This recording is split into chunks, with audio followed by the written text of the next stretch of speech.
Welcome to SerialPodcastNine. These are... All right, let's start the episode. Hi, I'm Gerard. And this is episode... we don't know the episode number. 45, isn't it? I can just cut out me saying, isn't it? Oh, look. Hi, this is SerialPodcastNine, and this is episode 45. Welcome to SerialPodcastNine. I'm Gerard, and this is Kevin, and this is Ryan. Here we go. Let's go. Why are you talking like that? Serial 9. I don't know. We're making new intros. What has happened here? I feel like We're making new intros. Yeah, I feel like we need to get into it quicker. Because first of all, we got the music, which, by the way, the quality on that sound is pretty bad. I never really noticed it. It's like super muddled and like there's no bass, so it sounds hella AM. Anyways, and then we're like, oh yeah, welcome to SerialPodcastNine. It's episode I'm Gerard. And dude, they're about to listen for like an hour. I'm sure they can listen for 1 minute. I know, but like at this point, we don't need to make it so long. But it's the routine. It's fine. It's nice that we do it, I think. I'm going to put all of this in just to piss you off. Yeah, go ahead. That'll teach you. Also... Yeah, you don't get any revisions on the edit. Yeah, we've been doing this for 45 episodes. This is the 45th episode. And just now you're like, oh, I really listened to the intro and it's not as good as I thought it was. Where were you 45 episodes ago? I swear. Okay, I swear that when you first launched that, when we first listened to it and you're like, do, do, do, do, do, do, and I was like, yo, that's sick. It kind of bangs. And then I don't know, maybe it got worse or something, or maybe your taste has changed, Gerard. Maybe you've grown as a person. So many times we just, you've taped it from one tape to another, and the quality keeps going down. That is how digital files work. You need the original again. I don't care. Yeah. Listen, Kevin figured out how many listeners we have today, and then he had to handhold me through the entire process. When was that? Which was very polite of him. Where was I? I don't know. Doing better than we were in the beginning, which is nice to hear. Good thing we only didn't just do 6 episodes like we promised. I think it was going to be 9. Yeah, it was going to be 9. 6. It was 6. And then we were like 9 because we were like, why didn't we choose 9? That would. And then we're like 45. They were like, let's just go all out. Like mic drop.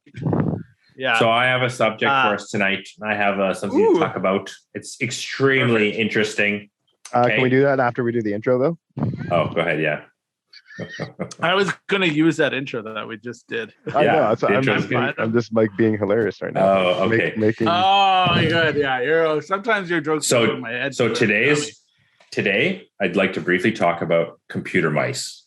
Mm-hmm. Yeah, computer mice. What kind of mouse do you prefer, Ryan?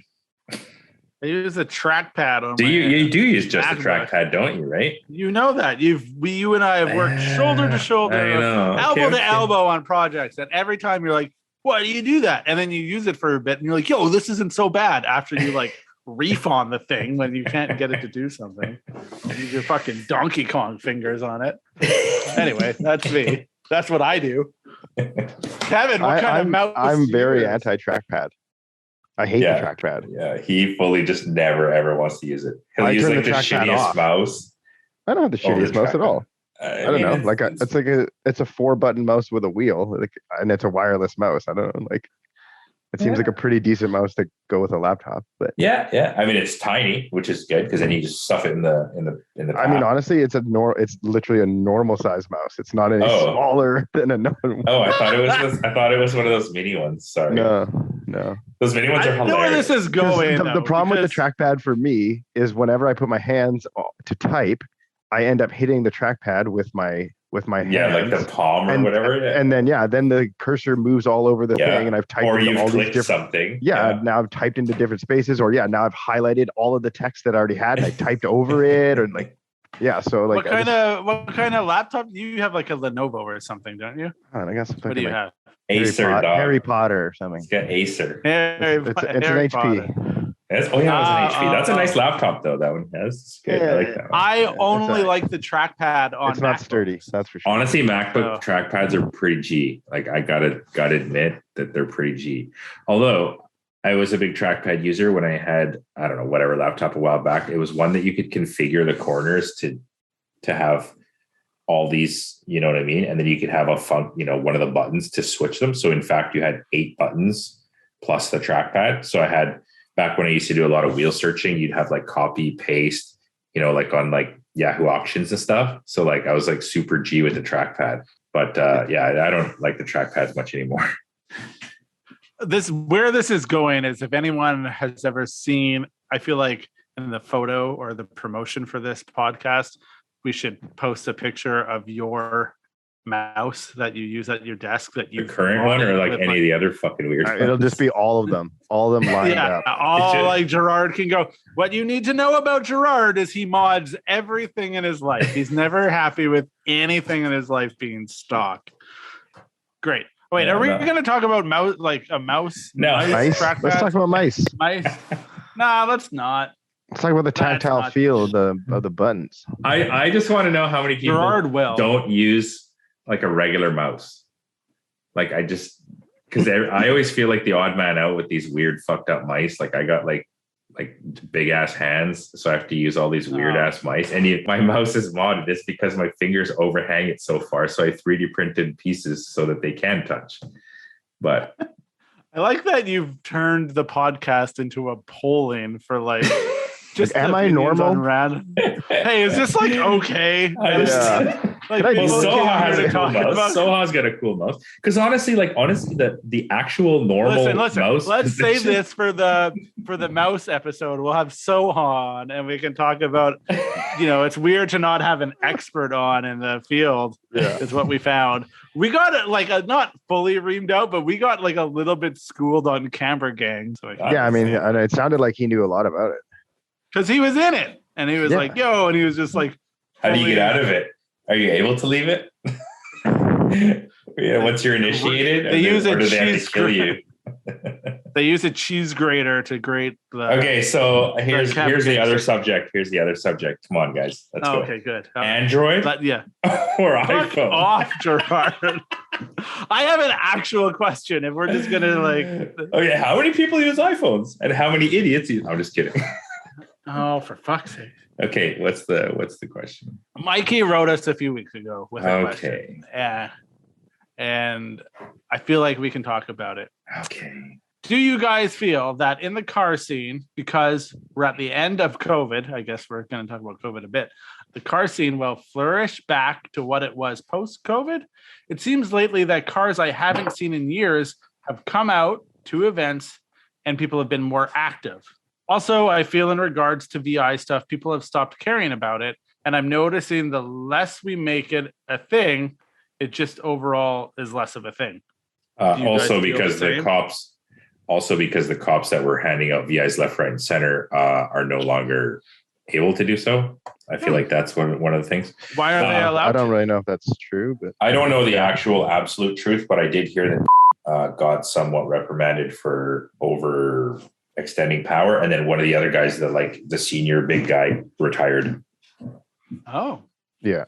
Still the supervisor now though. So like, if you get pulled over and ask the first supervisor to come, he comes. So it's like you're not really any better off. Final boss.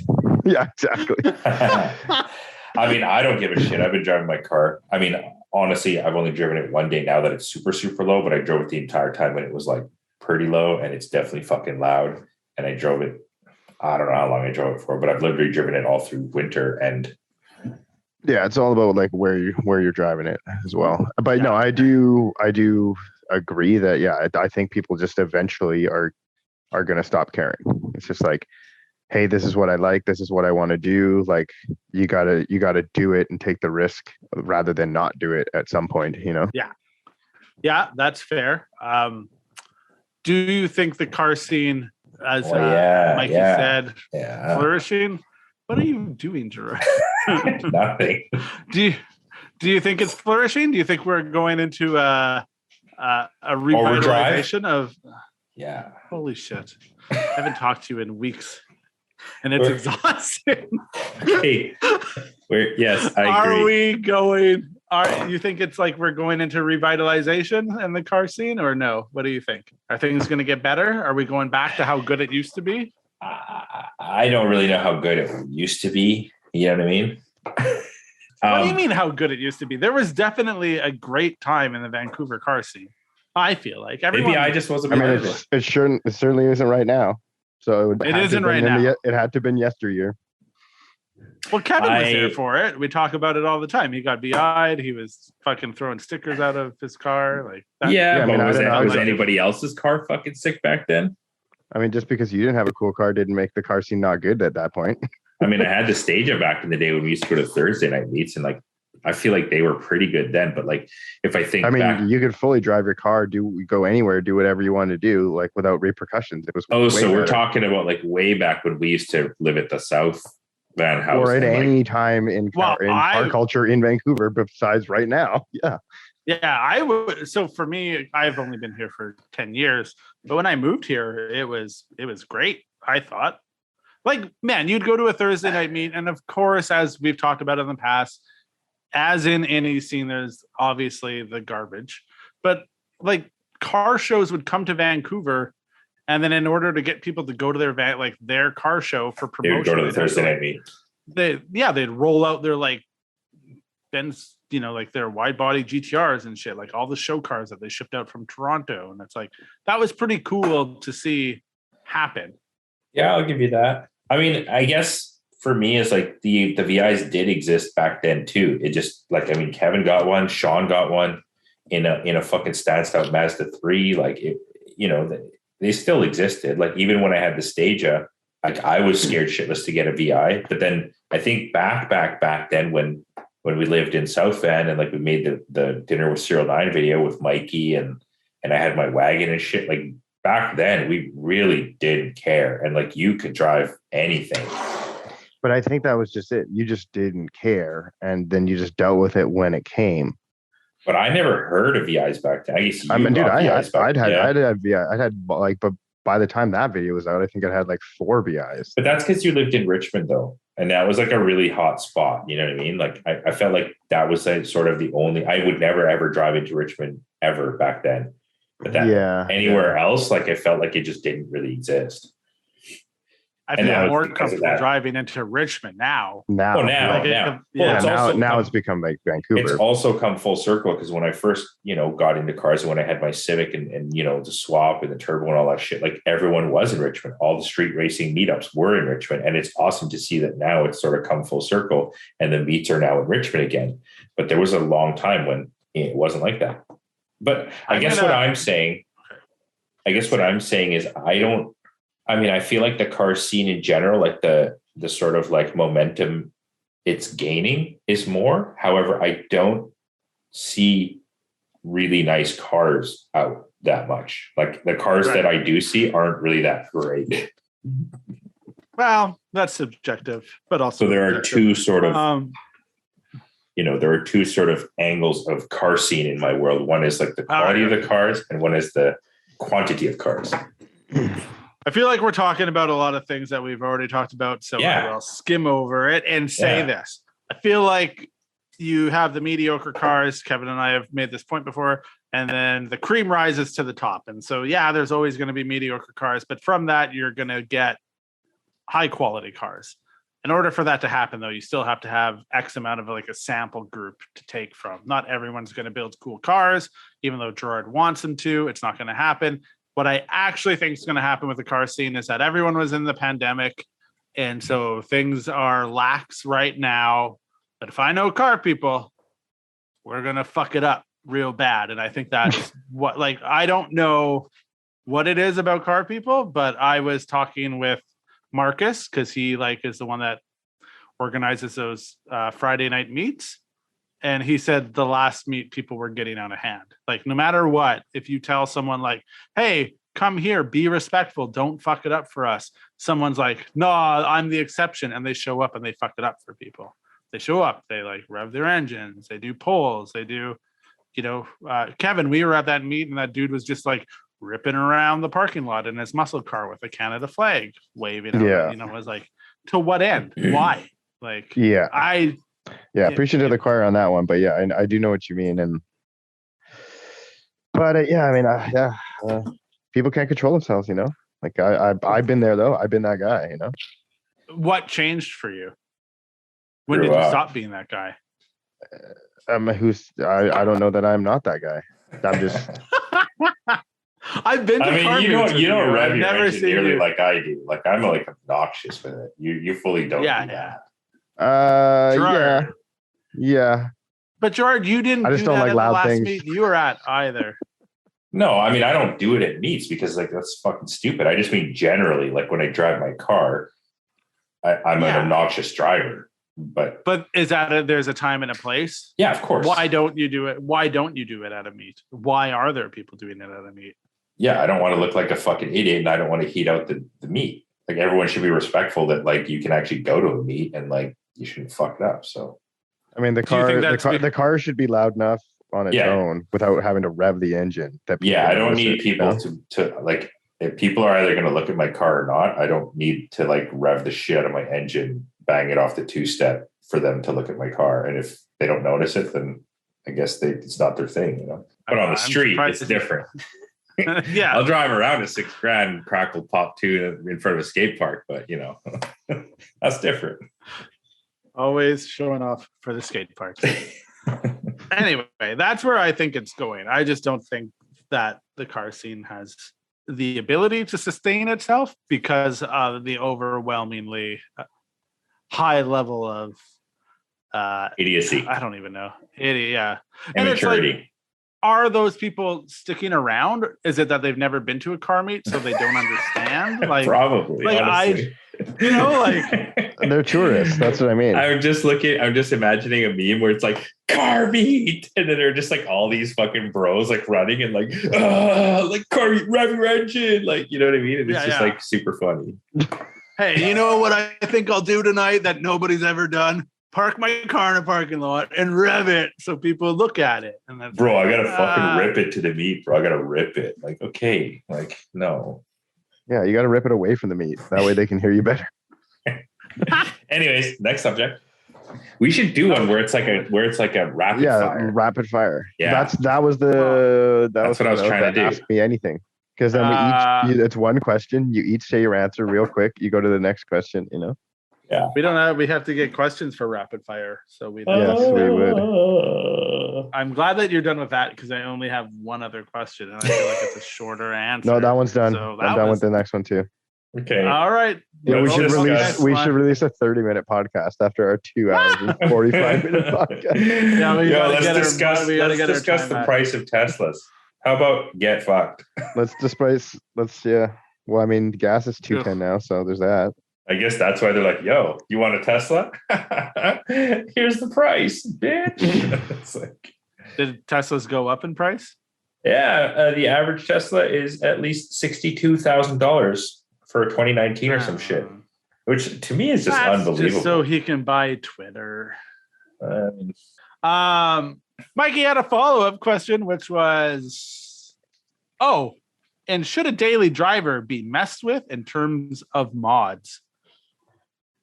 Should it? That's a really good question. So my answer would be, if money were no object, you would simply buy a daily driver that doesn't need to be messed with because it's already fucking nuts. Or it can be nuts or it can be tame, like by switching, some sort of mode or whatever. But yeah, the older I get, the less Mercedes isn't going to sponsor this podcast. You're not kidding. I feel like you're. A lot of cars do that now. It's not just Mercedes, right? Like there's tons of cars that have different modes. But you're talking about an AMG, aren't you? Yeah. Daily should go 0 to 60 in less than 4 seconds. It should definitely have twin turbos. And it should definitely, have sport mode and comfort mode and pop and bang mode and can carry 5 people and your stuff. And okay. That's what a daily should be. I feel like you're new here because never have we gone with if money is no object is always the joke question, but the reality of the situation is not what any of us have. None of us have the money is no object. So what is the real answer? Should a daily be modded? I think it depends on what the daily starts as, man. Yeah, personally. it's. I feel like it's like a never-ending scale of Because answers. I mean, a perfect example today, I rode in Paulo's Honda Fit. It's a manual, totally stock Honda Fit. And then he put lowering springs on it, thinking, oh, yeah, like whatever. It could look a tiny bit better with some lowering springs. Because I had driven it before and then I rode it today and I didn't really like notice any difference in looks. And then we get to the sushi joint and I'm like, dude, like, it's kind of bumpy, eh? Like, what's up with that? And he's like, yeah, man, I fucking put lowering springs in. I totally regret it. Like this and that. He's like, hits the bump stops, like all this shit. I'm just like, you didn't change the wheels or anything. Why would you put lowering springs in? He's like, I don't know, man. I just like fucking did it. And now it sucks. And I'm just like, yeah, like that car, if you're keeping, if you're not trying to like do anything, just leave the fucking thing stock. What do you give a fuck if it looks cool or not? It's a Honda Fit. And I mean, Mikey actually has a Honda Fit. So yeah, it's funny because Mikey's daily is he's modifying it right now, and it is a Honda Fit. And I guess, I mean, fits can be cool, but I feel like, I don't know. I'll let Kevin answer more because I have like a lot more to say, but like I'm not just gonna fucking keep talking. So, well, what? Also, are you still new to the podcast? Because that's usually what we do. All right, so if I had unlimited money, I would just. Yeah. Oh, we all forgot how this works. Well, I didn't know. Like I said, I think it's like a sliding scale. It's like, if your car is so absolutely crazy that you need a daily, then maybe you're going to want to, have a daily that's different from your normal car or your other car. Okay. So where does the scale? That's the end. Yeah. No, that's just like, okay. All right. Where does the scale start, though? What tips the scale, you guys? Like, what car as a daily tips the scale? What do you mean? In what way? Because, like, it's a scale. So a scale can tip one way or another, as scales do. And so if we're identifying that modding your car, your daily, as a scale, at what point does it tip to, like, oh, I should mod this thing? Okay, so one thing, if all of a sudden your daily is like an off-road truck or your like tow vehicle for your drift car, I could understand why you would want to modify that daily. Because it's a truck. Well, maybe you're like, oh, I want to like gain 200 more torque on this tow vehicle that I'm using to tow my drift car, or you have some truck that it's your daily and you're like, actually I want to go off-roading, so I'm gonna like do some shit to that, But like if you're just modifying a Camry just to modify a Camry as your daily, maybe not. If I had a brand new Camry, I'd consider putting different wheels on it. But also you're talking about a brand new car. You know what I mean, as well. Gerard was fucking talking about an AMG and like Dare to Dream. I get a Camry. Well, I don't know. Then you shot him down for it. So like, I'm trying to hold you true. Wow. Fine. Whatever. I don't want that. Hang on though, Kevin. Your daily is modded. Yeah. Yeah, like fully. Like, in fact, your daily is the same as your drift car, just in different clothes. Yeah, basically is how we. Yeah. So pretty close. Yeah. Everything you've just said to me is a lie. Yeah, man. Even your Echo was modded, bro. You had like a shift knob on there and like a fucking. You had some tape on the window, I think. Yeah, but no, the Echo, as we've discussed, is on the other side of the scale. That's where it doesn't tip, where you have no love for it. Yeah, that's what I mean. Like I'm not going to modify any of those older Camrys or like an Echo, or at that point it's literally just transportation. What if it was an old Camry wagon? That's I mean I don't know. I'd have to love it and like want to keep it. And like at this point, it's like I got too many projects as it is. Like the last thing I need to do is like take on a daily as a project. Like right. Except you have a daily as a project. But it's not really a project. I don't know. It's a modified car that I drive around. But like, I mean, okay. So in that respect, that's the scale. Like you couldn't buy a manual fucking Crown, so you basically built one, technically modifying it. But if you could have just bought the 5-speed one and put coilovers and wheels on it because it's higher than the fucking Sky stock and handles like shit, then maybe it's technically not modified. Like, what if Toyota had a TRD Crown And basically that's what you fucking built. So realistically, it could be not modded, right? I mean, the clutch is obviously kind of nuts, but like, yeah, I mean, it's got a welded diff, you know. But I mean, that's because you never came with a fucking LSD. I guarantee you, if that thing came with a Torsen, you would put a welded in it. No, but I could have put a Torsen in it. Yeah, you got to spend money. Yeah, no, I mean, why the fuck do you have? Why do I have a Torsen in? I mean, I have a Torsen because I don't want to weld it in my daily, but also I don't want to spend. I didn't have to spend the $350. You know what I mean? Like I got it somehow through some trades and shit. But like, yeah, I don't know. And also, like, yeah, like you probably wouldn't prefer a welded, but you obviously just kind of don't really give a fuck. So, I mean, in the beginning, I was just like, I mean, honestly, like putting in the welded was way better than like the one tire spinning. Oh, for sure. That it was before. Which leads me to a point that I don't understand. Kate, this American trend, even in Japan, it's like you got this fucking stance car. You're so proud of your static, ridiculous, tons of camber car and this and that. Weld the goddamn diff, man. You're going to get stuck everywhere. And they think it's so cool to have their friends bounce on the thing because it's got one tire fire and it can't get up a fucking curb. It's dumb. Weld the diff. The car's already fucked up anyway. It's just weld the goddamn diff so you can drive it everywhere. Like, it's stupid. Anyways. Right now we need like some sort of like a shooting star that goes across the thing. And the more like, you know, weld your goddamn diff. Yeah. Like, we need like a soundbite. If you have a fucking Miata and it's like ridiculous, weld the fucking diff. Like, I don't understand how that guy doesn't have an LST to start with. Like, you got the absolute shittiest Miata in the world and then stats the living shit out of it. Like, kill yourself. I think that Jesus. I think that's that scene though, Gerard. I think that's the.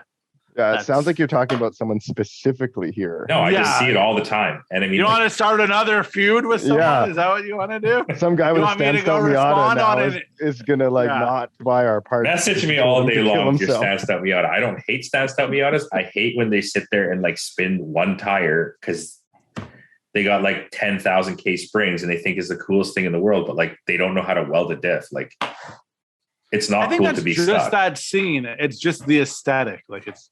I know, but those people function solely on the. But it's not cool to just get stuck. To them. Yeah, but then they probably go to a car meet and rev the hell out of their engine. You know, like either. Or they can talk about, yeah, man, I got stuck on Tuesday and I got stuck on Wednesday. And bro, you just got to send it harder. Like just fucking rip it over the speed bump. You do fully just have to send it harder. Yeah. And then when they're sitting around remembering the good old days, they can talk about how low their car was because it used to get stuck all the time and their friends had to push it. Okay, actually, you know, one of the cars was an FRS. And I'm like, don't FRSs come with LSDs? So like I get it, it's a Torsen and one wheel's in the air. So like now it's just spinning. But like if you had any sort of momentum and know how to use the e-brake, that shit wouldn't be stuck. So basically you've got the most peasant FRS that doesn't even have an LSD. And now it's got like wide body and 13-inch wheels. Like, man. Well, Gerard, they bought the cheapest model with the stock Aero. Jesus. And just tried to build it. See, that's a callback. That's what we call a callback in the business. One thing that I have to say is predominantly for my entire life never had a truck. I've never had a truck until 2016 or 2017 or whatever. And when I got a truck and it was my daily, like it was an Xterra, whatever, I thought it was the coolest thing in the world because every daily I'd ever had up till that point was a car, and like cars are generally lower and like you got to go over speed bumps and this and that. And like in the truck, you're just like, I don't give a fuck. I just park it. You don't have to like care or think or do anything in the truck. And it's like, that's honestly like really, really sick.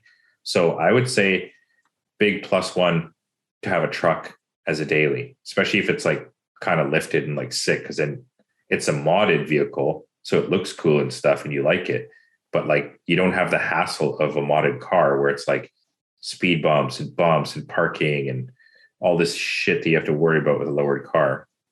So one of the answers then to Mikey's question is, because it's like, do you mod your daily? I mean, the answer is what we've have so far from Kevin Gerard is, if it's a truck, the answer is yes. You mod your daily truck.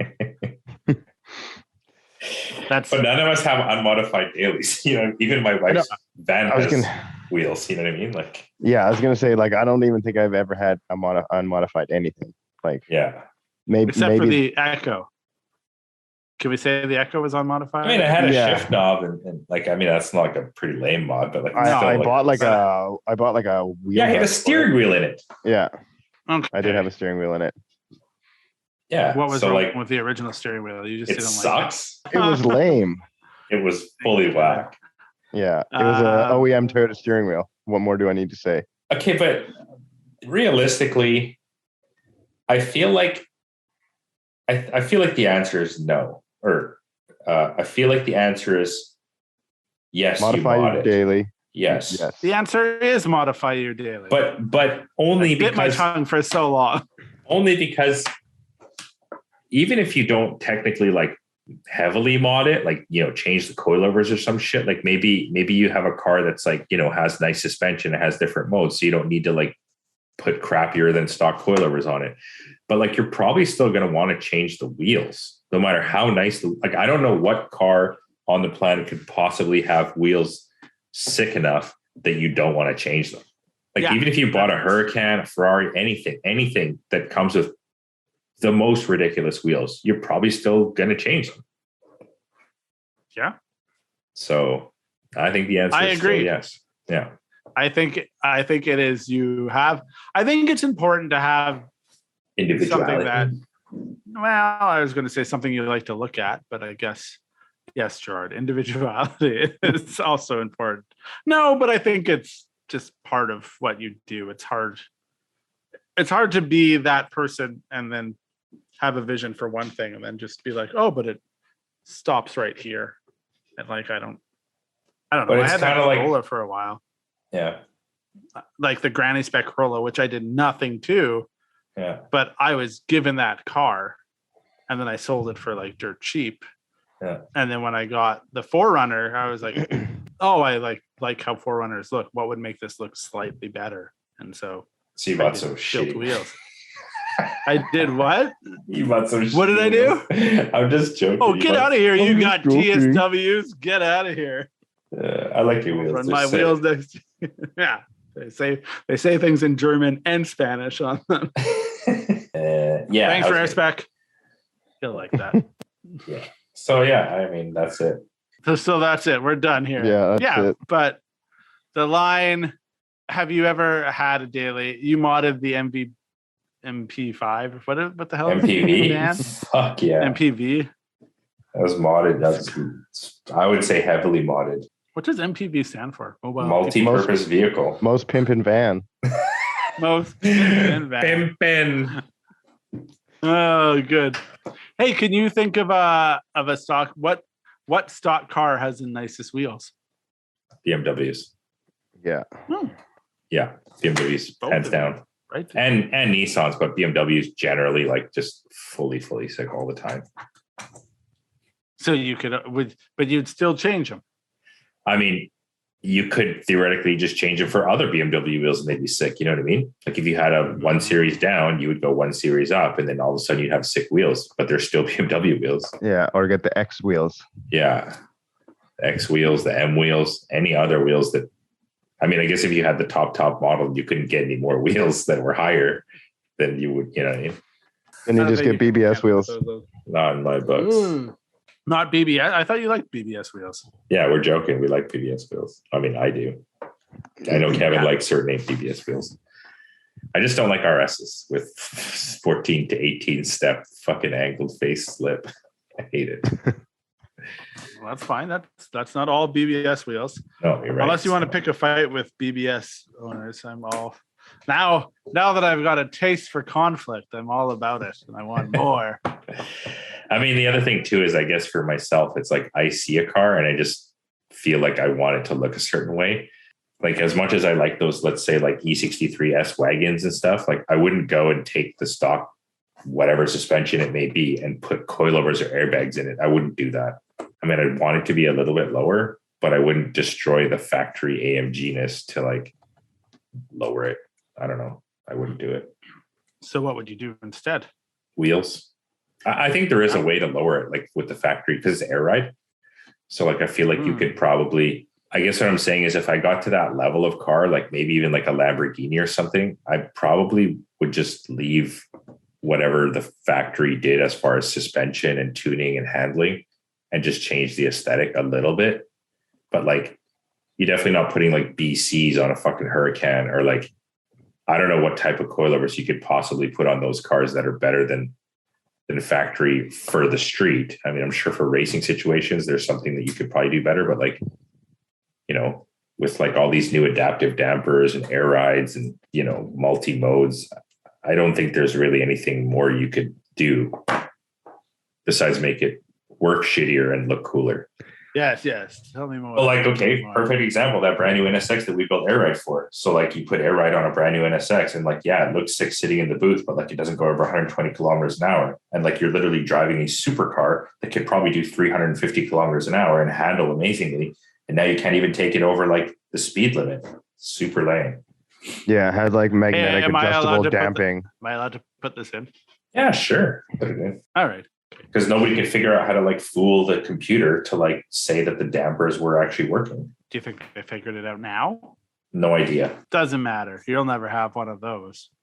Not enough real estate in a new NSX for Gerard. Yeah. Not enough cylinders. What was the thing you sent me? Oh yeah, you sent me that 350Z that you're like, I like this. And I still contend that you would never drive that car. There's no way you drive a car of that color. What was it, red? It was red. Maybe you drive a red car. Yeah, it's red. Hell yeah, red. In my mind, when I pictured it, I pictured Tiffany blue is what I think. That's a different one with white wheels or something. Thing.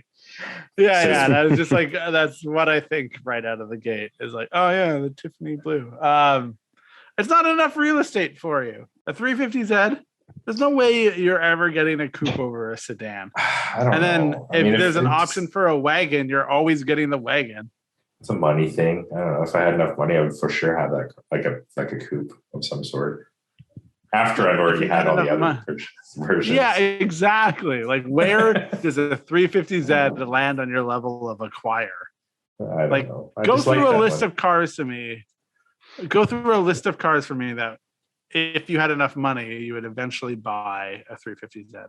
How far down the list do you go? Oh, I mean, let's say that 350Z was like 10 grand. Well, it's below 400Z. Or you had enough money. money. Okay. Yeah. So it's 10 grand.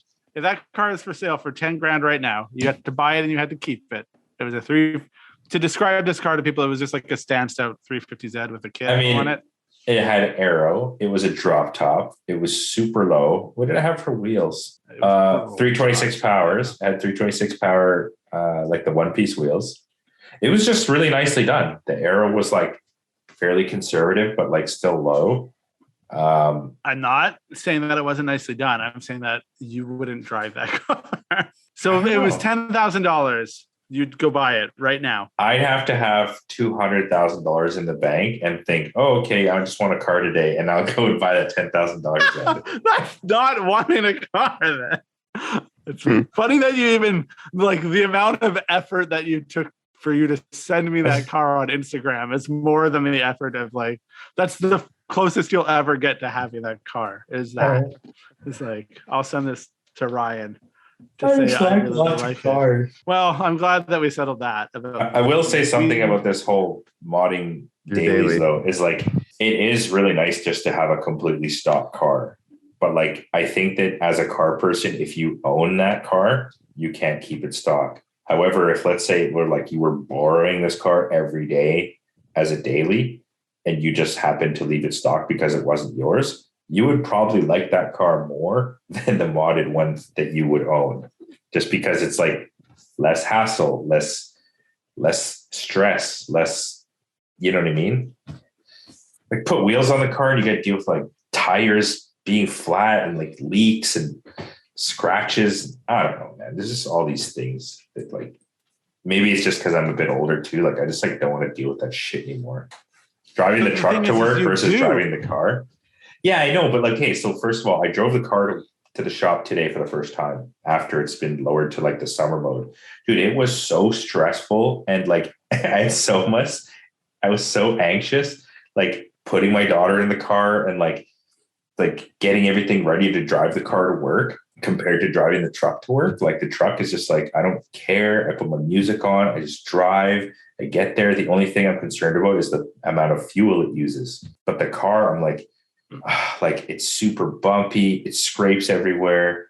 I got to watch out for cops. Like it's kind of loud. Like it's like a bit taxing to drive. Like there's all these things, you know what I mean? Like, and I think that's what I was trying to say in the beginning, where it's just like, all right, you've done all that to your car because it makes it better, cooler, and you like it more.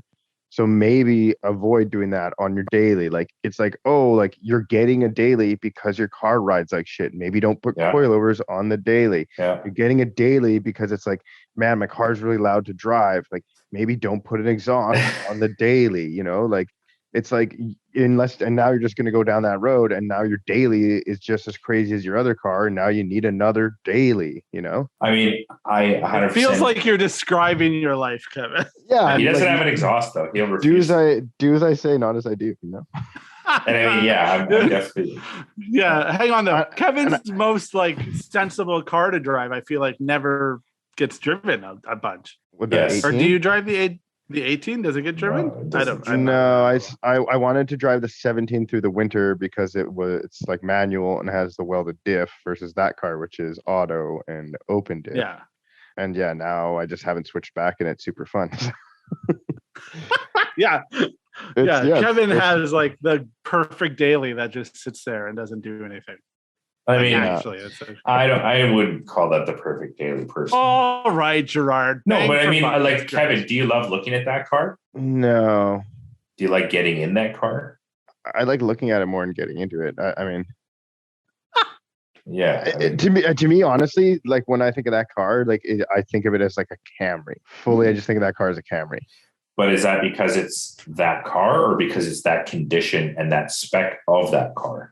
Like if you would have had the top of the line one, if I had like a top of the line like 18 that was in like very good shape. Yeah, like the one. Oh, I guess you haven't seen the one that's by my house, but they were great. I really like them, and I'd probably like maybe have the same love for it that I had with the 20. Now maybe, and I'd want to, I'd be really wanting to drive it right now too. Okay, so for me, it feels like it's more of that. Feels like it's a project. Yeah, like that to me is not going to be an enjoyable car until I rip that motor out and it's like 6-speed and it's like a completely different car. Now, if you had the top spec 3.5 and then simply did a manual conversion on it, like so basically it's the exact same car as your 17. Yeah, maybe. Can you do that? Yes. Yeah, you can. How? It's not really. Yes, you just simply. It's hard though, isn't it? Yeah, you got the 6-speed from the IS 250. I don't think it's. I mean, it's probably not that hard. But I bet you the computer's probably like, no, sorry. No. Exactly. Yeah, if the you computer to get everything. I mean, it's already. I have so little functions because I don't speak Japanese. So you know what I mean. It's like half that whole. Half that whole infotainment system is useless to me. That's why I think those cars are kind of stupid. But yeah, one thing I was going to say, because you raised a good point there, Kevin, where it's like, oh, maybe on your daily, don't put this and don't put that, and don't put that. But one thing, I guess maybe one reason why I think modding a daily is good is because you spend way more time in your daily than in your quote unquote race car, drift car, whatever it is. And now you got this, you spent all this time and money and all this fucking effort and all these nice parts on a car that you never ever drive. So it's like a lot of times, like remember when you had your brown X7 as a daily, like how sick is that? Because you get to enjoy a 1J every day. You get to enjoy good suspension every day. You get to enjoy spinning the tires when you want. But also like I only had that car. And that's when you're like, oh, you just drive it around, like, you know, no concerns. And it's like, you are concerned, but you don't have a choice. And then also you know, like you said today, you're like, oh, it's like scraping. And I'm like, you know, there's all these like mental stresses. And it's like you have all of those, I feel like, and more when you first start driving the car. Yeah. And you're like, what's that noise? What's that smell? Like, is that cop looking at me? Like, but eventually they start to, you know, they go away. You're like, no, I know my car's good. I know that noise isn't me. I know that smell isn't me. Like I've driven by 18 cops today. Like, you know, the next cop probably isn't going to care either. And like it just becomes almost like a car. And I was going to say on my way home today, it was just like I was driving it before. I mean, I know it's lower now, and I know it probably like maybe garners 10 to 15% more attention from like the right eyes, but like normal people probably just still think it's a loud wagon and nobody gives a shit. And like I stopped caring. Like I was driving around like I normally drive, like, 4,000 or 5,000 RPM, like, whatever. So yeah, it was only just the bit I haven't driven it for a long time. And then I was like, oh, it's so low and it scrapes and shit. And then once I drove it home, I was just like, whatever, it's a car. To go back to it. So I've driven Kevin's 18 Crown. I really liked driving that car, but in the sense of like, I was driving it in rush hour and I didn't have to do anything. It was just handled. So I was like, I'll wait till you're done, sorry. Yeah. And for me, it was like, I also like how those cars look, but I would have one, but I would probably get the 3.5. I would just go from the top, like get the best version of that car and then drive it. And so the next part of that is like, I was going to, you have a point to make, but after you make your point, Kevin, I want to know what exactly you have to do to the 18 Crown to make it so you like it. Because for me is like suspension and wheels are always like the first thing. Is like, if you like looking at the car, I would be more inclined to probably drive the car, but I get not wanting to screw up the comfort of the car. So it's like then trying to balance that in a daily is like, well, how do I do, but then still make it so I like looking at it and like being around it. Anyway, Kevin, ask your question. That'll make me look dumb. No, I was just thinking it was like, if I had them like literally both insured and it's like, I'm going out right now, if I was going to like do some errands, I would probably take the 18 just because it's easier. Like Gerard said, it's like not as low. There's not a welded diff. It's an auto. Like, it's like everything is just easy and thoughtless. You don't have to like, prepare yourself to drive it. Yeah, and not again, or even like pay attention while you are driving it. It's that's why I think it reminds me of the Camry or a Camry so much, where it's just like it's just a D for done, get in and drive it kind of car right now. And I was just gonna say, like I think I'll actually be happy with it when it's more like the 17, and I like enjoy driving it. Where you pick that car because you want to drive it. That's fair. But then if the 18 and the 17 are both like that, then I've taken away my option of having one or the other, and now you just have a can of Coke or a can of Pepsi. But what if? Okay, so we're talking about all these old cars, and we have to mod them to be this and that. So what if instead you just purchased a car that was faster, stiffer, or handled better, had a really nice stereo, had super nice seats? It sounds like I just sell my other car then. Why do I have this? No, that's what I'm saying. It's like, what if like in today's day and age, if I have a Panamera, then I have no reason to have the Altezza or the Crown or the other Crown either. It feels like. I don't know about that. I definitely wouldn't say that. I wouldn't. Why would you get rid of the Altezza just because you have a Panamera? That makes no sense. I mean, I don't know. Like, what the hell enjoyment am I going to get out of the Altezza that I'm not going to get out of like a car that is drifting? I'll just go drift the Panamera, whatever. I mean, yes and no. My only car, man. I got to do what I got to do. Well, no, it's your only car because in that situation, you've made it your only car. How quickly Kevin makes the Altezza walk the plank is one of my favorite things. Especially because you're not good at villains. But what I'm saying is now there are completely average people like, your mom could be driving a car that's both faster, handles better, has nicer seats, all that shit, because cars now are just so fucking good and fast and efficient and nice stereo and this and that, because people just got sick of all the shit that we're trying to fix with our bonded cars. Well, Gerard, my mom doesn't have her license, so technically that is false. Whatever. She cannot be. You know what I'm saying? No. But we've had that conversation as well, so we don't want to go too far into it. But so I just feel that if I had like that car, like you said, it's better in every aspect. What the only thing that would make me want to have this other car is that I can like make the back end kick out and like have, like. But you and I both know that drifting's more than that. You know what I mean? Like, yeah. Also, have you met you, Kevin? Have you met and like talked to you? Everything you've said this episode, you're being a real Gerard this episode. Everything you've said is a contradiction to what you've actually done. And I mean, personally, even if I had a Panamera or a Taycan Cross Turismo or Sport Turismo, I'd still want the fucking truck, 100%. The truck, whatever. And I'd still want a drift car, and I'd still want a small economy car, and like for sure, just want all the goddamn cars. Yeah, and a helicopter and a jet ski. I don't want a helicopter. A jet ski would be cool. I don't know. Airwolf. You love Airwolf. I do. On. I mean, if I could have Airwolf, dude, how sick would it be to jump out of a helicopter on a jet ski? Okay. I wonder. Look, I don't even do the things that you guys do, and I think like, what would it take for me to get rid of the Aristo? Is like $60,000. I would say you'd probably get rid of it even for $30,000. I guarantee you. If somebody said, "Hey, Ryan, here's fucking $30,000." But what do I do with the $30,000? What am I buying? Piddle it away. You sell the 4Runner and you buy a sensible fucking vehicle for your family that does double duty. You could buy a BMW SUV that does exactly the same thing. I don't want that. I don't. You think you don't want that? And feel.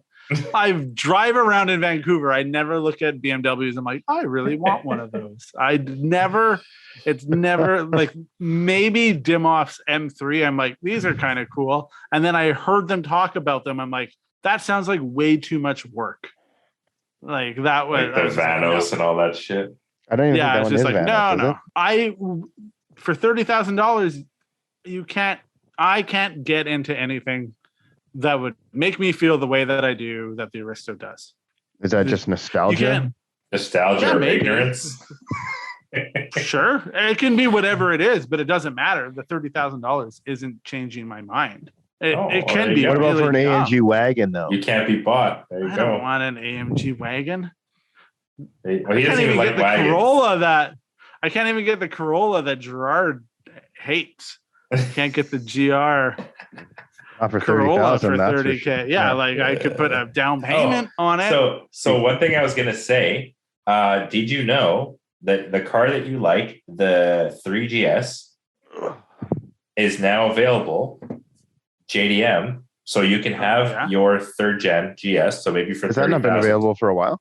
No, because we're 07 like available now. Like a year, maybe almost a year. Yeah, but you can get a JDM GS 350, and then you could 6-speed that for $30,000 easily. Well, no, the thing is Gerard would have to 6-speed that. But it wouldn't have but it wouldn't come with a veil side hood and aero. Well, mine didn't come with a veil side hood. I had to acquire and have it repaired. And it wouldn't come with aero or SerialNine parts or. I mean, yours didn't come with SerialNine parts either. No, yeah, you're right. I'm fucking dumb. But I had to acquire those. Anyways, my point is, I stopped by Velocity the other day and they had so many. I was like, yo, what's with this? Like, they're like, oh, like, you know, they were really cheap, or I guess in normal speak, they're like, they are really cheap, I'm assuming, because who the fuck wants a 2007 Lexus in Japan? So they had LSs, GSs, and they had lots of them, and they were fucking cheap. They're like trying to get rid of them. So that leads me to believe that I bet you can find them in Japan for fucking nothing. I'm going to say something that's going to make me sound real dumb and awful, which is fine. That's the theme of this episode. I would be hesitant to get the GS 350. Okay. Only because as a daily, I feel like the fuel economy on it wouldn't be great, and you'd have to put premium in it. And with the cost of what fuel is right now in the lower mainland and way things are going, it just doesn't make sense as a daily to have it. I really do like those cars, but I just couldn't see myself being like, oh, get a GS 350. I've looked at them for a long time, but that's why. But now you can get a GS 350 for less than $10,000, not a GS 350 for like 15 or 20 grand. Yeah, but then I'm paying for the gas. I'd rather have drive anyways. I drive all the time, Gerard. Yeah, but you drive a 4Runner all the time, which is the worst on gas. But we're just saying, like, switch your current Aristo for this newer Aristo, and you don't drive either of them, so it doesn't really matter. But then now I don't have a 2J. No, you don't. Right? So I have. Can I just say this? Yes. Under 40,000 kilometers. 2007 Lexus LS 460. What do you think the landed price is? $5,000. 4K. Yeah, $5,800. Yeah, they have 4 of them at Velocity. 4 of them. Yeah, that's like a $100,000 car. Yeah, exactly. Dude, Kevin's thinking about it. Dude, this one's slammed. Yeah. Just fucking Lexus in Japan are bullshit. Kevin, are you gonna look at his eyes? Look at his eyes. He's I've never seen. I'm gonna fucking get one. I'm gonna get. Here's my new daily LS 460. Yeah, exactly. Fucking peasants. Why would you fuck with a Crown when you can have an LS 460 for less money? Like, yeah. It's Kevin, a fucking you're V8. doing things in Kevin's mind right now. This is the only time I've ever wished this was a video podcast, just so people could like, I've never seen that look in Kevin's eyes. His face is all red and he's like got a huge smile on his face. Yeah, like he's gonna buy it now. See the reflection of he's the gonna car. buy it now. He's like, buy it now. Kevin has 2 Crowns for sale. Jason has 171 with a 6-speed. Yeah. And GRS 18, whatever the fuck that thing is. No, I got to keep that one. I got to sell the other way Crown. Why do you keep that one? I honestly like kind of fucking hate that car, but I mean, it's kind of a roach. You know what I mean? Yeah. I mean, I literally just bought it to like make the parts for it, which we haven't done yet. So yeah, maybe do that. That's why I'm not getting rid of it yet. Yeah. But you should have you should have flipped it by now so that you could buy the nice one, so that when you get the nice one, at least you could just keep the GR motor. Like, why do you need to change the motor in that car? Sorry? Why do you need to change the motor in that car? Like, if you had the nice one, like 300 something horsepower, 315, I think it is. Yeah. Because it doesn't go stew. I mean, get a different engine in your life for once and try it out. You know what I mean? Yeah, the K series. No. Put the K too late series in the game with the now. 6-speed Yeah. in that I thing. don't know. Yeah, that was what I thought it would maybe go in. Yeah, I would probably want a hybrid. We've talked about this many times, but as a daily hybrid, I'm putting. But I mean, that's the thing is now you're buying a 2007 hybrid, like, or a 2008 hybrid. I know, and you're worried about the batteries. We're all worried about the batteries. I get it. You get the cells replaced, but I'm not doing it. But I should. But then the concern is, as I get it, and I'm like, this should be lowered and have wheels on it and do this. And so why don't you just get a Tesla for $65,000? Well, Gerard, I don't have $65,000. But you save all the gas in the world. Yeah, but I would probably, even at that point, get a Toyota hybrid or a Toyota electric car when because they don't make that, bro. So it doesn't make shit all for electric. They make hybrids. They're releasing the new one. Okay, yeah, but I mean, it's like a fucking RAV4. You want a RAV4? Do I want a Tesla Model 3? Like, I don't know. Not after all the shit we talked about it. That'd be really weird to go get one. I did see a nice one the other day. I'm like, hey, that's pretty cool. I could probably drive that. Oh, fuck you, Gerard. I could drive that. Cool. It looked like a track car. I was like, fuck, that's pretty cool. Because I always see them like, some are modded and stuff. They're usually like, they're never modded. They're just vinyl wrapped in a weird color because they bought a white model. Speaking of which, I saw it was like rose gold chrome stock Tesla Model 3 today. I was like, what is going on? I saw it twice. Because that's the only thing you can do to differentiate your car. Yeah. I mean, no. I bought the cheap model. Yeah. I didn't want to spend the extra money. I didn't want to spend the extra money on paint because even then, or that was the only one they could, or that was the only one they could even get. Yeah, true. Maybe they would have paid extra, but they could only get it. So even those people should be asked, should you mod your daily? And they would say yes. Yeah, you want to stand out. Let's get a Tesla driver on here that's vinyl wrapped their car and done nothing else and talk to them. Anyways, this car looked cool. It was like a track car. It looked like meaty tires, like R comps and like spindly kind of wheels, like sort of like the BBSs that you like, Kevin. And it was like low enough and fitted enough that it looked like a track car, and it had like a little wing and like some sort of cool like stripe on it. And I was like, it's pretty sick. Had a racing stripe on it? Like kind of not. I mean, it was like a cool racing stripe. It wasn't not that doesn't go over the roof or anything like a fucking Camaro SS, but it was like some sort of like stripe on the side. It was pretty sick. Sounds sick. How much? I would like you to build one that like totally is modeled after like that has like the tribal and then the stickers on top of stickers. Well, Like, see, that's the thing I was thinking. That's why I started looking at it, because the amount of money that we spend on fuel for me to get to work and shit, I could easily have a fucking payments on a Tesla. And I'm thinking, okay, so like if you can't beat them, join them. So like, how would Gerard build a Tesla? So like, maybe we should do that, you know? Hey, give me your address so I can drive to your house and murder you. Because for 45 episodes, all we've done is had you shit. Like Kevin and I have argued that maybe eventually you'd come around to it. And you're like, no fucking way.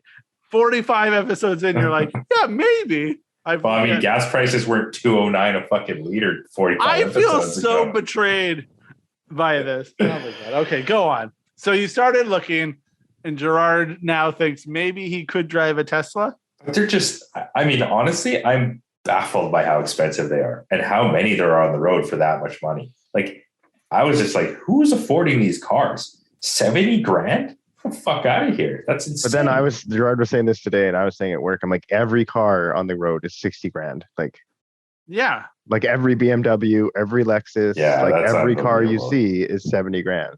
He's like, how do people? I'm like, every Dodge truck, you know, every new truck is 90 grand. Like, yeah, I mean, I guess you're Gerard's right. like, how do these people have this? And I'm like, they finance it. Yeah, I feel like we've talked about this because you know, all I do is drive around the city and wonder how people afford brand new Forerunners. Anyway, go on. You want to know what the biweekly finance rate is on a brand new G63S AMG, like the G-Wagon? Yes. G-Wagon AMG 2021, $3,200 every 2 weeks. For how long? Who the fuck knows? Who can afford $3,200 every 2 weeks on just the car part, not including the mortgage and like the rest of your life? Dude, that's $330,000 a year. Oh, well, the car was $348,000. So that's that pays it off in 1 year. Basically. That's beautiful. You'd be dumb not to. It's a nice round number. It is owned. Yeah. Free and clear, you got it. You're good to go. No payments after that. I genuinely pity the fool who pays that much for that car. Like, genuinely, you've got to be some sort of... You know what? I think they don't think about it. I think I have a great question. I think we have a great question that like leads into this, and we've talked about it before. And it's like, what's the most expensive or nicest vehicle that you would get living in an apartment? Oh, because like you don't want to look like you're too rich? Or no, like let's start at the base level. Like you live in an apartment, you have to street park your car. Like your car's out there every night. You know? There's probably a certain level where you'd be like, I don't really feel comfortable parking my car out on the street every night. And then I think above that, then there's like the parking garage in the apartment, which is like a little bit more secure, but still open to the entire. Right, because then the next step would be the garage in a house, and then above that is then you have the garage and at your house, and then or a carport at a house, and then the garage. Yeah, I would consider the carport like parking on the driveway, but like you still think that parking on the driveway of your house is maybe more secure than a parking garage. It depends on where you live, I guess. Well, but yeah, well, like you are closer to your car, so if the alarm goes off, you can hear it. Yeah, right? Exactly. You're not like 30 stories up, and like it's not like 100 people have access to your. That's true. You know. Yeah. I don't know. It's a good question. All right. I'm gonna toss a curveball here. Not really a curveball. I'm gonna make a point. So I live in an apartment, and I street park the 4Runner, and the Arista lives underground. Sometimes the underground part. Now that I said this, it's gonna get fucking robbed. But occasionally, someone breaks into the underground. It breaks into the underground thing, and they like loot all the cars. And in my mind, I'm like, my car, they've clearly gone after my car because it's such a hot ticket item. In my mind, I think that. And then I go down there and my car is fine because it's a 25-year-old Toyota. Like, I think it's like, oh yeah, they're gonna like realize that the hood is worth some money or the wheels might be worth a little bit of money. Yeah, go on. So no, and it's just like, and I always think it's gonna. Yeah, I always think that something's gonna be missing, and then I'm like, oh no, wait, like it fully is like a teenager car, like it's like what a well-to-do teenager would want. So I always had this thing where it's like I kind of thought maybe thieves or whatever robbers or car breaker inners could maybe Some of the earth. Sometimes look at a car, let's say it's modded, and they think, okay, like I don't want to fuck with that car because that guy clearly gives a shit about his car. Like maybe they don't even respect it or anything, but they're kind of like, yo, like that guy cares about his car more than, this guy. And like, I kind of would have to agree with that. Yeah. So like if for some reason they got caught messing with that car, the repercussions would be vastly like worse than getting caught messing with a stock car. So I feel like I always kind of had that feeling and wondered that maybe. Like, I mean, I don't know, say you were like, oh my God, like I need $1 to like feed myself. I'm going to die. And there's like, like a Camaro, like a super nice Camaro there, or like a minivan, like with, I think I just break the window on the minivan. Like it seems like way less risk than like breaking the window on this, like someone's car that like, obviously they care about, But see, you're talking about from the point of empathy. I'm talking about the point of self-preservation. Yeah, $1, but like, who's more? It's like the guy with this something on their seat.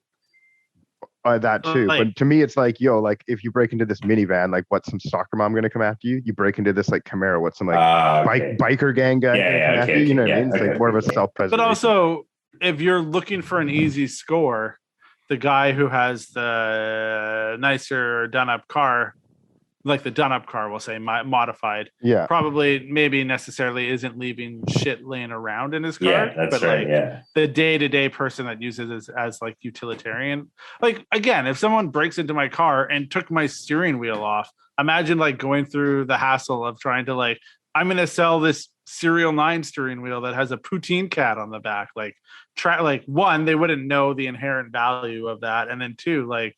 Yeah, that would show up somewhere and they'd be like, why is there a fucking poutine cat on the back of this? There was only X amount of them made. Wow. I will say when I was in Regina, someone stole the SAFC Neo or whatever out of my 180.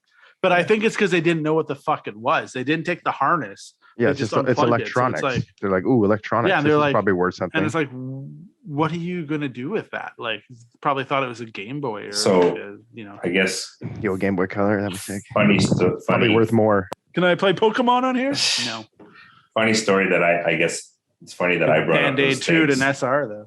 About breaking into cars, etc. Is at my old house in Surrey.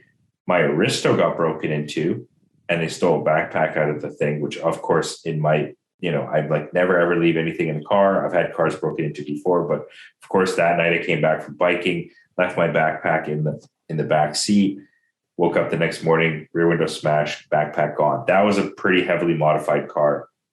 They clearly didn't give a shit. The same driveway, we had a very heavily modified Civic, like it was a Type R swapped, like polished Panasports, super nuts. Like I was doing the aero on it at home. So it had like, body kit and this and that. And they stole that car. My car got stolen out of my driveway. And the reason it got stolen is because it was a Civic. They didn't give a shit that it was modified. They didn't want to sell or take any of the parts. They just knew that it was an easy score because it was a Civic, and they took that Civic. Because I'm thinking, who in their right mind is stealing a no bumper, super, super loud, the shiniest wheels on earth, like super low, like the most like heat score Civic in the world. You know what I mean? And then when it got recovered, it was of course just at Scott Road Station. So like they literally just stole the Civic because it was a Civic. And it was it's just so funny. Josh from Proceed has that story about how his Type R got stolen, and then like probably but because it was a Type R though. Type R, yeah, exactly. Type R and shipped somewhere, and but this doesn't answer the question. So, what is the level of car you're willing to park outside? I think in my mind right now.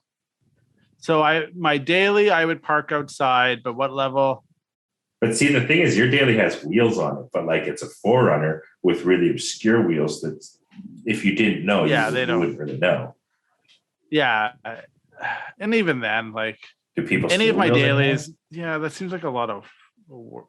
I honestly think that it's not that like I live in an okay neighborhood, but because it's Vancouver, I just think like my vehicles are all like 20 plus years that like you kind of look at that and you're like, I could break into that shit, or I could break into the guy who has like the BMW. But are like people breaking into like BMWs and Mercedeses that are like 2018? I mean, if you were to break into a vehicle, which one would you break into? An old one. I would break into your 4Runner. Man, you'd be so disappointed. It's just like. But I mean, let's just discuss the reason why we're breaking. But why are we breaking into this car? For change or for drug money? Yeah, you're looking for drug money. So then I would. You're into drugs now. So I would break into drugs. Any car, but like probably the shittiest one I could find, which would be a Corolla or a Camry. Or maybe we're giving car thieves too much credit for what they actually think when they break into a car. Yeah, they don't give a fuck. They fully assess it. They're just like, oh, it's darker over here, so nobody will see me break the window. Yeah, or it's an older car with shittier windows or something. Or this door is ajar, so I'm just gonna bump it shut, and then the car will be unlocked.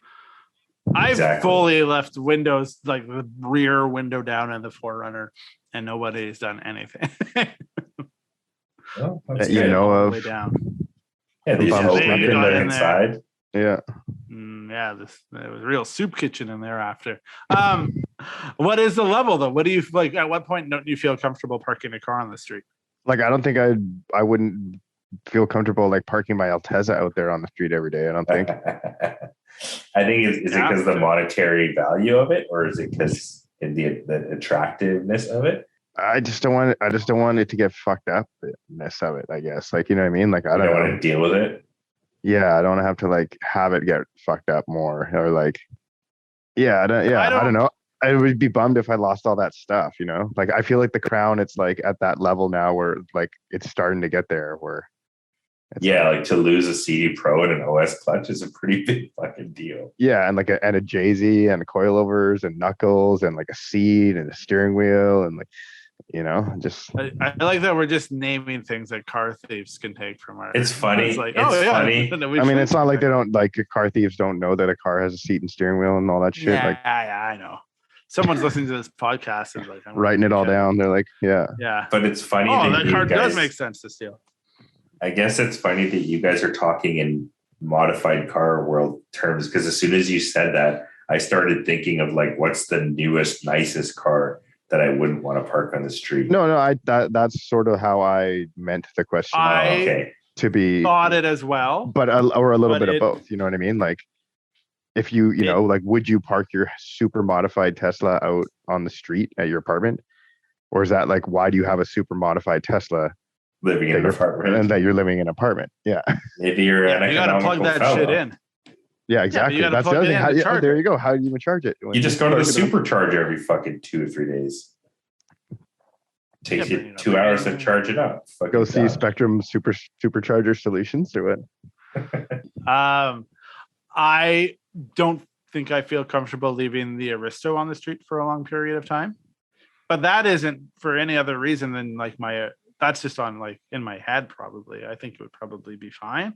I mean, it's a pretty flashy car. The wheels are pretty loud.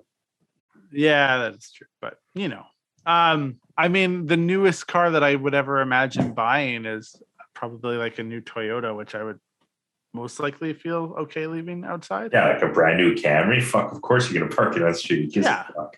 Or the GR Corolla, like I'd be like, yeah, all right, it could be on the street, I guess, if I had that. Or so, what if you had a hybrid, an M3 or something? Like then I'm not the person that I used to be, and I deserve to be punished for changing. So okay. What about a G37 sedan? Stock. I have a G37 sedan. Yeah, stock. Yeah, no, then it definitely deserves to be stolen from me after all the shit I've talked about all of those cars. Okay.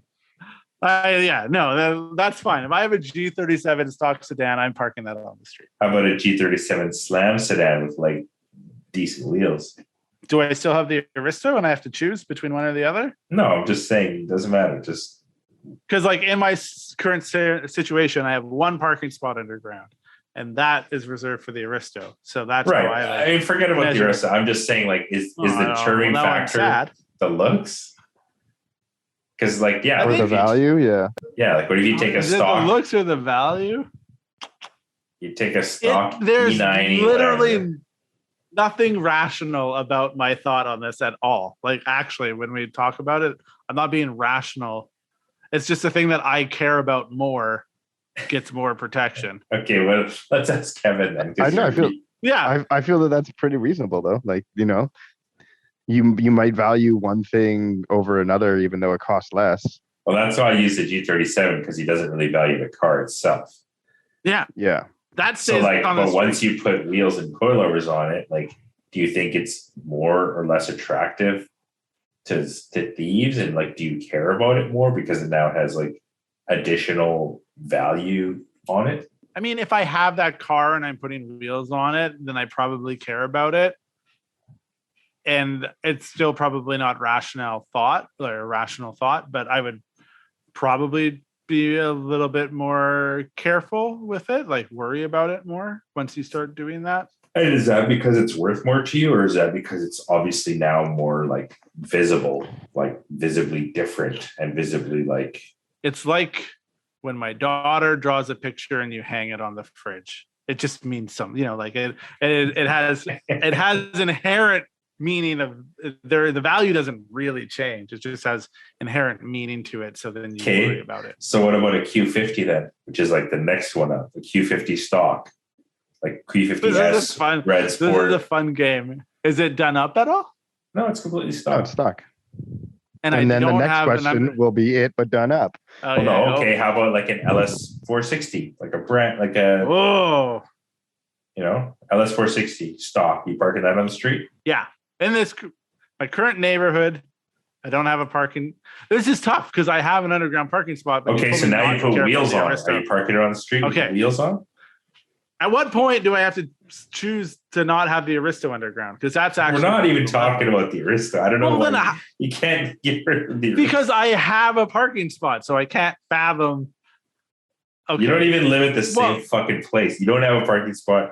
Only parking on the street. You never owned an Aristo. Where do I live? I never owned an Aristo. Okay, whatever. Let's ask Kevin. You live on the fucking, now you really moon. got me. Who cares, bro? Who cares? All right. If it's my only car, then yeah, I care about it. Like, yeah, but that's the thing is that it's my only car. I can only answer this question though based on comparison. Yeah, I guess it's like this is so. I'm playing. Yeah, I'm playing Sophie's Choice, and you guys are like asking me just to like, when do you start caring about a car? It's like it's relative. It's relative to the other thing that I have. If I had a 99 Corolla and a 4Runner, I'd park the 99 Corolla outside and put my 4Runner downstairs. Like I'm choosing which car I care more about every time. So the game is to find the car that I'm like, oh, the Aristo actually needs to go on the street and this car needs to go underground. And so what car would you have to put the Aristo on the street then? Probably like a Porsche, like a 911, something or other, like 90s, whatever Porsche would have. So like now you're parking on the street, the Aristo. Now the Aristo's on the street because that Porsche is worth way more money and is a target as well. So it's basically the monetary value. At that point, you're looking at the monetary value. But when you're comparing like just different kinds of apples, like you're like, hey, you got a Fuji apple downstairs and a Sparta apple upstairs or a Macintosh. Which one are you choosing? It's like, well, they're all apples. It's whatever one tastes better.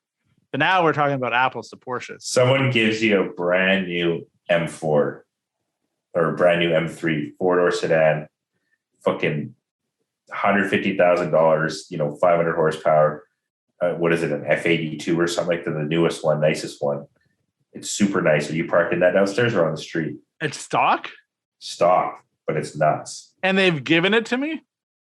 Honestly, I'm probably parking it on the street. Yeah, I kind of agree. Like, it feels weird because I feel like there's a weird like nexus of things too, where it's just like, well, like, is a door ding really going to reduce the value of that car that much? No, like it's already reducing so much as it is. But like, I don't know, if you had like a DB7 or some shit, there's no way in the world you're going to park that out on the street. Like, like. I mean, I guess you guys just don't value those cars that much. Well, but it's just, to me, you're saying someone's given me a car, and it's like a brand new car. I think inherently any brand new car is only worth so much because it hasn't like gone through the nexus of life where like we've determined whether that car is going to be worth like $1 million or $0 in the future. Yeah, you guys really think about it pretty hard. I didn't even think about that whatsoever. I'm just like, this car is super fucking nice. It's gonna not go on the street. Yeah, but if someone gave it to you, do you appreciate it as much as the car that you bought? I appreciate all cars. You know that we already had this discussion. I don't give a shit what it is. If somebody's giving me an Echo or a Camry, I still appreciate the fact that it's a good car. Right. But I guess, oh man. And I appreciate the shit out of a state of the art. What's your favorite car? What's your favorite car that you've ever? Yeah. Favorite car that I what? Favorite car that you've ever owned? Me? Yes. That's a fucking weird question, but I mean, it's not that weird. It seems pretty. I mean, honestly, I fucking kind of just always had shitty cars. I don't know. Let me think. Favorite car I've ever owned? This is the most pedestrian question, but I love that this is like a stumper. Well, I mean, I feel like as a car guy, like I would feel that you've been asked this question or thought about it at least. Yeah. Well, you think, Kevin, what's your favorite car you've ever owned? I feel like you've answered. I would think I have to say the X7. I was just gonna say the yellow X8. I always go between that and the Celsior, but yeah, I think like the X7. And then I don't know, is that just because of the times that I had in that car and and the culture we were in at that time where I could do whatever I wanted with my car and didn't really matter? Or have we never asked? No, I've never been asked that question. Really? No. Oh my God, that's weird. I mean, I feel like it's basically attuned to the question of if you could have any of your old cars back, what would you have? Yeah, but you didn't choose that car. You, I think, chose your not the 8.6. You said the Celsior or Max 7. You would want the T. I thought you said the TE at one point. Yeah, I mean, I probably did. I that's the thing is like I had all those cars. I liked all those cars. I would take them all again for various reasons. But if I, yeah, all your exes live in Texas. All right. Yeah, that's why I love my head in Texas. Gerard, I would have to say, it's just, I guess for me, like favorite's kind of a weird question because I love so many things about so many different things about so many different vehicles. Like one of my most favorite vehicles was the Xterra, but like that's not my favorite. But like there are so many things that I loved about that vehicle that it made it a very like, you know what I mean, amazing vehicle for me. But like I don't know, it's probably the yellow X8 or the Aristo. Yeah. Like if I could have the Aristo back again, like at the snap of a finger, and like that accident didn't happen, I'd probably be like, yeah, sweet.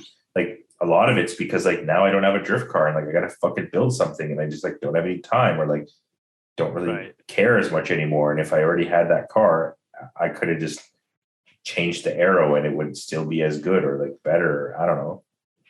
So if you could Thanos back your Aristo, you'd bring it back.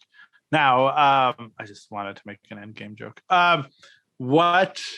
Also, I feel like Gerard's never seen that movie and has no idea what I'm talking about. Would you street park the Aristo?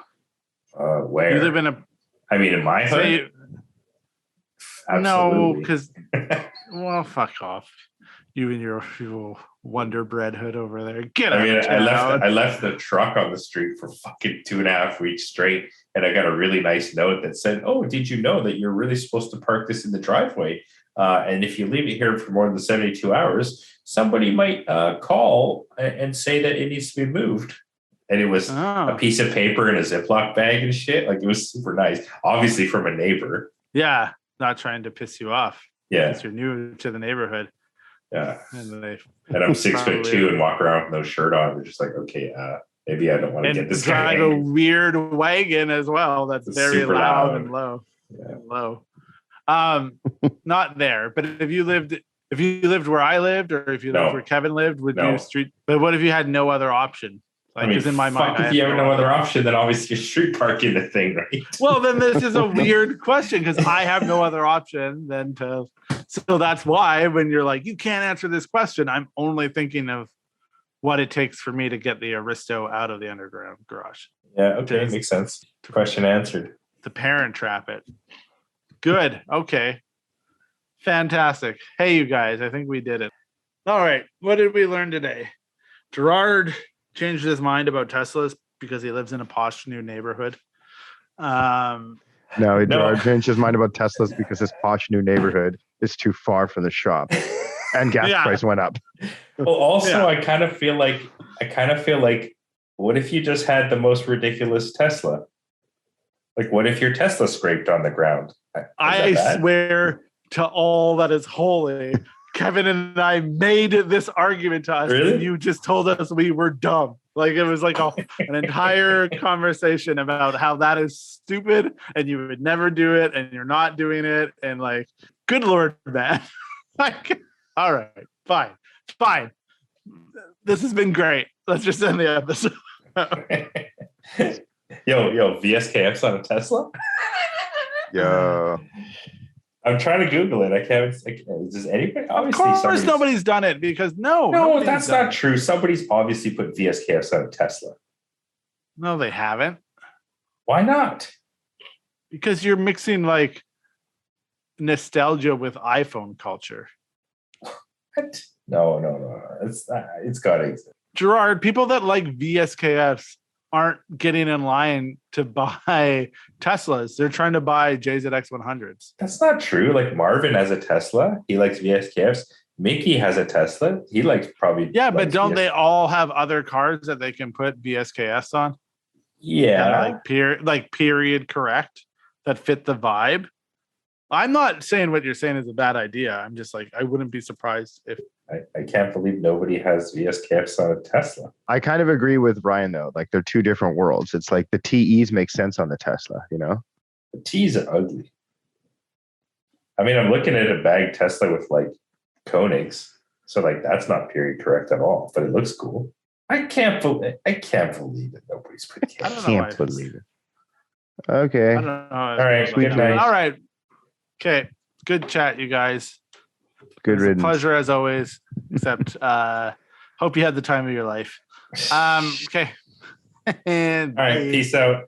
Bye-bye. I've had the time of my life. Thanks for listening to Serial Podcast 9.